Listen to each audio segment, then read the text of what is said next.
Selamat malam, salam sejahtera bagi kita sekalian. Tiba saatnya kita akan merenungkan sebagian daripada firman Tuhan, namun sebelumnya marilah kita berdoa. Kami bersyukur atas segala berkat dan kemurahan-Mu Tuhan. Engkau telah menyertai kami sepanjang hari ini. Kami boleh melakukan banyak kegiatan kami, dan bahkan kami boleh kembali untuk memuliakan nama-Mu. Terima kasih Tuhan. Sebelum kami beristirahat, kami rindu akan kebenaran firman-Mu yang akan menyapa kami. Kiranya Tuhan menolong kami, supaya kami dapat mengerti akan kehendak-Mu. Inilah doa kami Bapa, ampuni dosa kami di dalam nama Tuhan Yesus. Amin. Firman Tuhan yang akan kita renungkan bersama diambil dari Kisah Para Rasul pasalnya yang ke-19 ayat 2. Demikian firman Tuhan. Katanya kepada mereka, "Sudahkah kamu menerima Roh Kudus ketika kamu menjadi percaya?" Akan tetapi mereka menjawab dia, "Belum. Bahkan kami belum pernah mendengar bahwa ada Roh Kudus." Sampai demikian pembacaan firman Tuhan. Adapun tema yang saya ambil buat kita adalah memberitakan kabar keselamatan. Saudara-saudara yang dikasihi oleh Tuhan, dalam Perjanjian Baru ada dua baptisan yang dikenal, yaitu baptisan sebelum kebangkitan Tuhan Yesus, yakni baptisan yang dilakukan oleh Yohanes Pembaptis sebagai tanda seseorang itu sudah bertobat. Baptisan ini tidak disebut sebagai lambang pengampunan dosa, sebab Yohanes Pembaptis tidak pernah disebut dapat mengampuni dosa. Dalam Injil Matius pasalnya yang ketiga ayat 5 hingga ayatnya yang ke-6 diceritakan bahwa pada waktu itu datanglah kepada Yohanes Pembaptis orang-orang dari Yerusalem, dari Yudea dan sekitar Yordan, lalu Yohanes membaptis mereka. Kemudian yang kedua adalah baptisan yang disebut tanda pengampunan dosa yang dilakukan oleh para murid dan rasul-rasul setelah kebangkitan Tuhan Yesus. Dalam Matius pasalnya yang ke-28 ayat 20 yang dikenal sebagai amanat agung.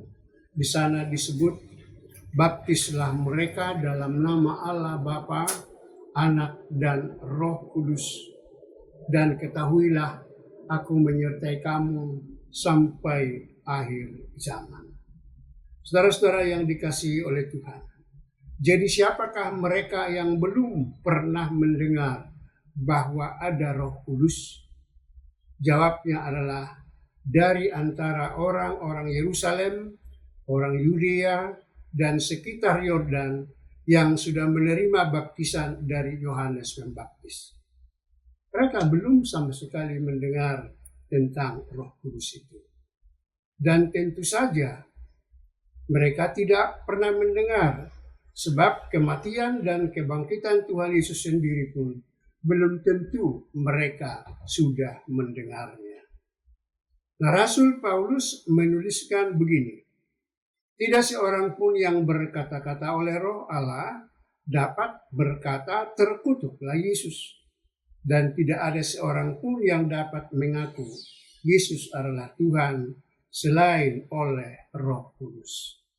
Jadi jelasnya karena belum ada orang yang memberitakan tentang kemuliaan Tuhan Yesus dalam artian kematian, kebangkitan, dan kenaikan dan Pentakosta, maka Roh Kudus itu pun belum menyatakan diri secara khusus di tengah-tengah mereka.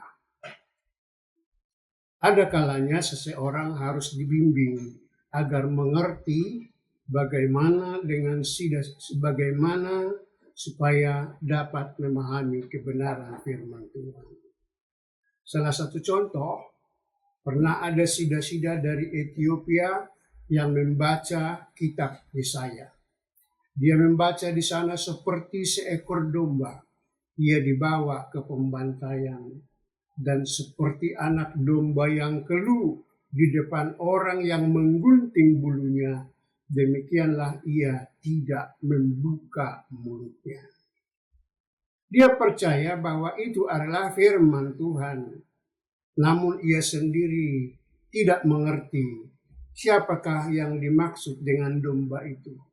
Bahkan dia berpikir, mungkinkah itu Yesaya sendiri?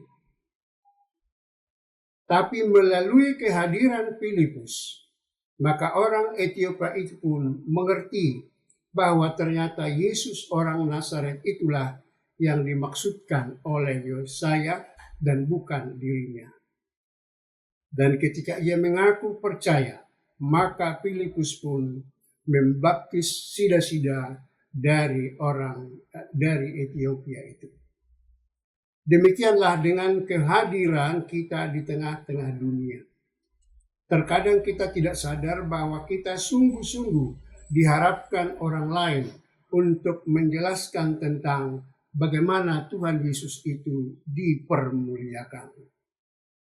Kehadiran kita di tengah-tengah dunia hendaklah membawa dampak bagi banyak orang, terlebih lagi supaya mereka ikut masuk dalam keselamatan yang dari Tuhan kita Yesus Kristus.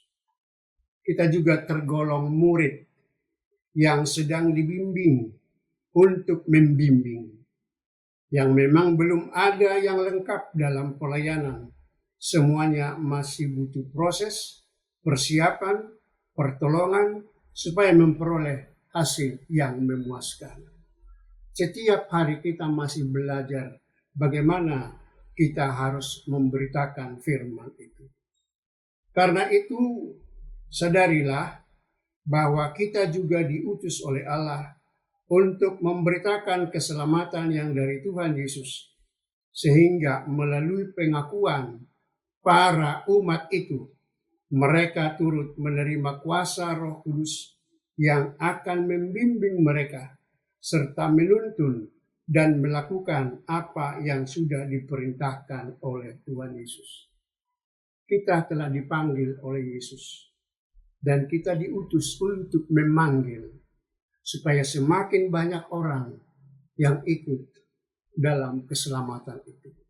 Oleh karenanya, biarlah setiap kita yang percaya senantiasa siap sedia untuk turut memberitakan kabar baik bagi banyak orang. Amin, kita berdoa.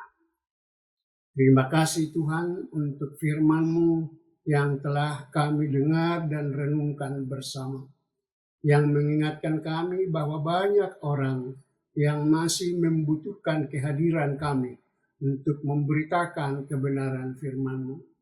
Pakailah kami Tuhan seturut dengan kehendak-Mu dimanapun kami berada. Tiba saatnya kami akan beristirahat malam, Tuhan yang menjaga kami, supaya besok kami boleh bangun dengan penuh sukacita. Terpujilah nama-Mu Bapa kekal selamanya. Inilah doa kami. Ampuni dosa kami. Di dalam nama Yesus Kristus. Amin. Horas.